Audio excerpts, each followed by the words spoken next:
so far, the most valuable thing was definitely the way in which in how to break things down to make strategic choices. I can't summarize that process in one word, but that's the process. Like that is what it has been the most, and that applies both to UFE and communication. But it's just to have the strategic thinking, then you can apply to anything. And then the other thing, I mean, for me, it has been really interesting to see the different data collection tools. I mean, another thing is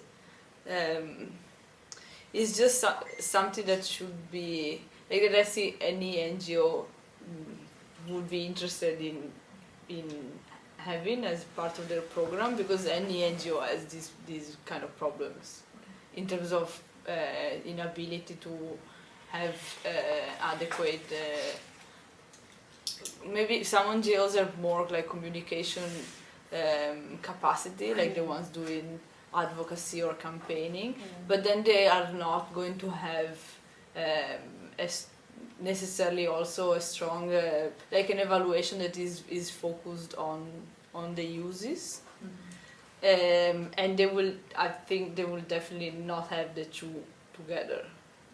So in any case, like, regardless of the type of organization, the type of work, I think there is I mean, this fulfills a need that anyone has, and that is not, it will remain unfulfilled otherwise. UFE and RESCOM are two terminologies which I learned. I mean, this was never, I mean, you know, having worked in the NGO sector for so many years, I had never come across this term called UFE and then RESCOM. It was totally a new introduction to me. But I think this has been a very interesting journey, going through the entire, you know, the email exchanges and the webinar. Even the webinar term was new to me, because I was just wondering, what is this webinar? Like, you know, later on I said, okay, maybe this is a web-based seminar.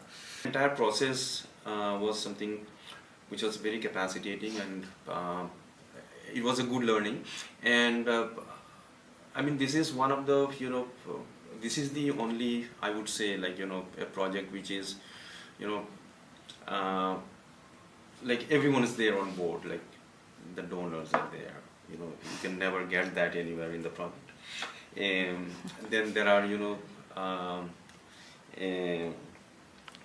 RESCOM and UFE team is here, and then we have so many things, like, you know, email exchanges, and then you have the webinar, you have face-to-visit interaction that we had, and then on-site visit, which really gives the kind of, you know, the seriousness that the project holds. So I think this is, and now face-to-face interaction which we were having, like, you know, it really helps in clarifying many of the aspects. Especially we in our project planning, we do have similar kind of exercises, but, you know, the kind of critical thinking that you need when you design something, I think, thanks to UFE, I mean, it really helps in, you know, getting into the critical point, so that it becomes easier for us later on to, you know, implement the project, and also basically identify the real issues, like, it's which is very, very important, and oftentimes, like, we tend to neglect those issues, and okay, I mean, we'll do this, we'll do that, we'll do this, and then everything will be okay, but that's not okay. I mean, for the success of any project, I think this kind of critical thing is very important, which I think I have really, you know, got to know through this UFE. Our head around what it was and what was involved and all that stuff. That was the I think that was our biggest challenge. I think we're sort of like so much into that traditional evaluation, that to actually look at it from the perspective of looking at an end user, a user of the evaluation that was beyond what was our normal concept of why we do that sort of thing. So it's added more a different dimension and a further depth into the sort of thing that evaluation can actually provide. And for us, it's sort of like being more meaningful too, because we're looking beyond the original project that we had. We needed to understand a process that might actually help us develop it even further. So having identified now a user that's of influence and can actually help us towards, we don't know how successful this is going to be. I mean, it's a very, we've already explained how our political environment's not terribly supportive at the moment because of the uncertainty. But at least we understand the process now, and we know how it can be of value given the right environment for making such an approach. For ResCom, right, it's actually very closely linked to UFE, but you don't realize the beauty of ResCom until at the very end. Came up only after we have sorted out the whole UFE framework and also identified how you will use it. And then the benefits of it is I think it helps you target your audience better. I think a lot of people overlook the importance of trying to better meet the needs of, or rather trying to better understand how your target audience receive information. We just assume that, oh yeah, maybe they prefer slides, or maybe they prefer a certain mode, but actually by understanding what is the outcome and actually looking at all the different, explore all the different options, you will actually they actually guide you through the process, and at the end of it, you will be able to pick the most appropriate way to reach out to your audience. Yeah.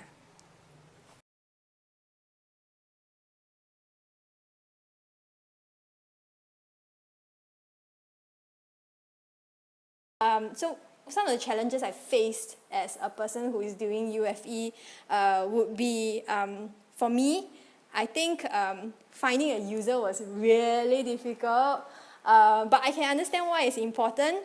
But I think we moved from, we kind of explored multiple users, and that took up quite a lot of time. So if we could, if I had to do it again, I would would still want a user, but I hope the process will be shortened. Of challenges for ResCom, I think it was just really confusing in the beginning because I really couldn't see how ResCom came in. But as I said, you actually have to go through the process, and then you will realize that at the end of it, how it actually links to ResCom and why is that important. So I think the challenge for me was actually seeing it through and then at the end realize. So I guess they say save the best for last, right? I think the challenges for us was first getting our head around that approach. I'm sorry. I can't remember what I was going to say. What did I say? Then the challenge. Oh yeah, was getting our head around what it was and what was involved and all that stuff.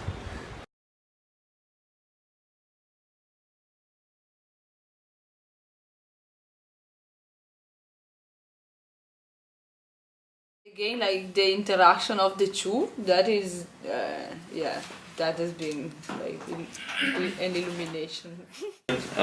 Having these two together in this project, otherwise we normally didn't have. I mean, no other projects has this kind of, two aspects together, and this is something which is very amazing, very wonderful. You've got to communicate. The communication part is really, really important. Sorry. It's. Yeah, it is important. You have to have the communication part in it. You can't just do the evaluation and no one knows about it. You've got to get it out there to meet the objectives of your project. So yeah, I would suggest keeping ResCom in there because we definitely need ResCom as well from our side. In general, I love the whole program. And I love being an ISIF grantee, partly because I think it's like a network, and Sylvia is really helpful. Generally, for the UFE and ResCom, I like it because it's very structured. You are basically on this whole learning journey with peers who are also implementing the project. And it feels good because like you actually get guidance, and people, you feel that like the donor and also like these like mentors are actually invested in your learning. So that's great.